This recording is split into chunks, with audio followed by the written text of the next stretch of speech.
पंचांग के अनुसार 24टा साल में एकादशी होई अछि, एकटा कृष्ण पक्ष में आ दोसर शुक्ल पक्ष में। एकादशी के व्रत भगवान विष्णु के प्रसन्न करे ला कयल जाइ अछि। सावन माह के शुक्ल पक्ष में पड़े वाला एकादशी पुत्रदा एकादशी कहाई अछि। सावन के पुत्रदा एकादशी बहुत फलदायी अछि। तऽ पुत्रदा एकादशी कहिया अछि आ पुत्रदा एकादशी के दिन करे वाला कुछ फलदायी उपाय आ कथा लऽ कऽ एलहुँ।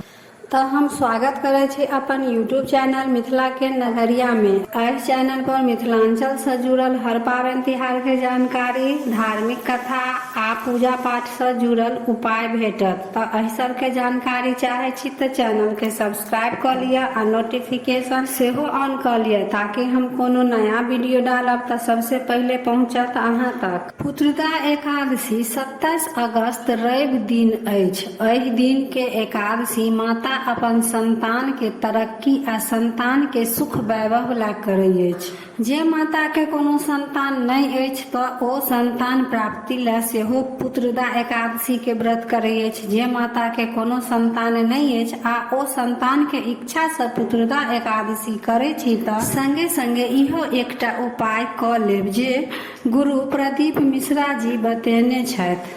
ई उपाय बहुत चमत्कारी आ फलदायी अछि। उपाय करे ला 2टा कटोरी लऽ लेब। एकटा कटोरी में घर से बनायल खीर आ दोसर कटोरी में 1 कटोरी भरि कऽ घी लऽ लेब आ 2टा बेलपत्र लऽ कऽ मंदिर चलि जायब। ओतऽ शिवलिंग के पूजा कऽ कऽ घी के कटोरी आ खीर के कटोरी दोनों भगवान के अर्पित कऽ देब आ दोनों बेलपत्र शिवलिंग पर अर्पित कऽ लेला के बाद ओ दोनों बेलपत्र शिवलिंग पर से उठा लेब।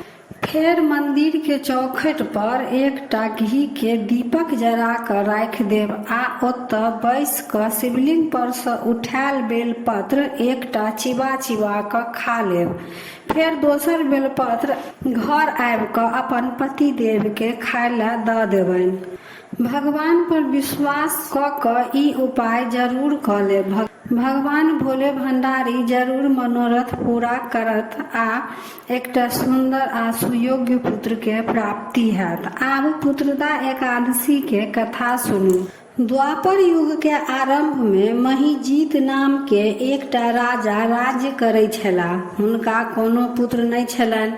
पुत्र नहीं होय के कारण राजा के कोनो सुख नहीं नीक लगै छलनि। राजा पुत्र प्राप्ति ला अनेको उपाय कऽ लेने छलथि, तैयो हुनका पुत्र के प्राप्ति नहीं भेलनि। राजा के जब वृद्धा अवस्था आबऽ लगलनि तो ओ अपन सब प्रजा, मुनि, ऋषि जतेक छलथि सबके अपना राज दरबार में बजेलखिन आ बजा कऽ कहलखिन जे हम तो कोनो अधर्म कोनो पाप नहीं केलहुँ, तैयो हमरा पुत्र के प्राप्ति नहीं होई अछि। एहिसँ हमरा बड़ कष्ट अछि। आब अहीं ऋषि मुनि सब हमरा एहि कष्ट से निकालू। सब ऋषि मुनि कहलखिन जे लोमस ऋषि वन में तपस्या करे छथि, ओ त्रिकालदर्शी छथि, हुनके से पुत्र प्राप्ति के उपाय बूझल जाय। राजा महिजीत, कुछ प्रजा, ऋषि मुनि सब केओ वन में लोमस ऋषि के आश्रम में पहुँचला। लोमस ऋषि राजा से आश्रम में अबै के कारण पूछलथि। सब क्यों कारण लोमस ऋषि के कहलखिन। लोमस ऋषि कहलखिन, राजा पूर्व जन्म में एकटा प्यासल गाय के तालाब में पानी पिय से रोक देने रहथि। ओहि दिन एकादशी के दिन रहे। ओहि कर्म के अनुसार एहि जन्म में हुनका पुत्र नहीं छनि। तखन राजा सहित सब केओ लोमस ऋषि से प्रार्थना करऽ लागल आ कहलकनि जे अहाँ तऽ त्रिकालदर्शी छी, एहि पाप के की प्रायश्चित अछि। तखन लोमस ऋषि कहलखिन जे सावन मास के शुक्ल पक्ष में जे एकादशी पड़ै अछि पुत्रदा एकादशी कहाई अछि। ओ एकादशी व्रत सब केओ करब आ राति में जागरण करब। ई व्रत केला से राजा के पूर्व जन्म के पाप नष्ट भऽ जेतनि आ जरूर पुत्र के प्राप्ति हेतनि। लोमस ऋषि के ई वचन सुनि कऽ सब केओ नगर कऽ लौट अबै छथि। आ जखन सावन मास के शुक्ल पक्ष के एकादशी आयल तऽ सब केओ एकादशी व्रत कऽ राति में जागरण केलथि। कुछ दिन बाद रानी के गर्भ रुकलनि आ 9 महीना के बाद एकटा सुंदर आ तेजस्वी पुत्र के जन्म देलखिन।